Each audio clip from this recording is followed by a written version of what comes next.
ناظرین، آپ دیکھ رہے ہیں ہمارا چینل علم کی بہار اور میں ہوں آپ کا ہوسٹ علی۔ ناظرین، ایک شخص پیغمبر اکرم کی خدمت میں آیا اور سوال کیا کہ یا رسول اللہ، مجھے بتائیں کہ قیامت کب آئے گی۔ یہ ظہر کا وقت تھا اور پیغمبر اکرم نماز پڑھنا شروع کر رہے تھے۔ کیونکہ نماز کا اول وقت تھا تو حضرت نے جواب نہیں دیا اور نماز شروع کر دی۔ نماز کے سلام کے بعد حضرت نے فرمایا کہ وہ شخص کہاں ہے جو قیامت کے بارے میں پوچھ رہا تھا۔ سائل نے عرض کی کہ اللہ کے رسول، یہ سوال میں نے کیا ہے۔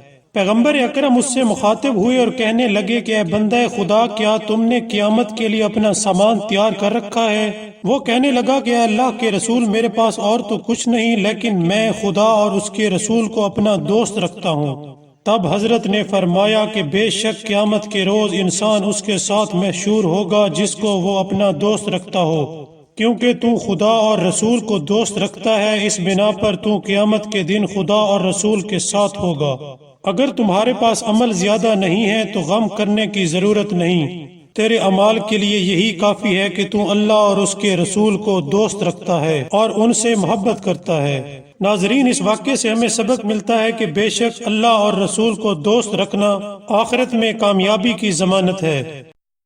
ناظرین، اگر آپ کو ہماری ویڈیو پسند آئی ہو تو سبسکرائب کرنا مت بھولیے گا۔ Thank you.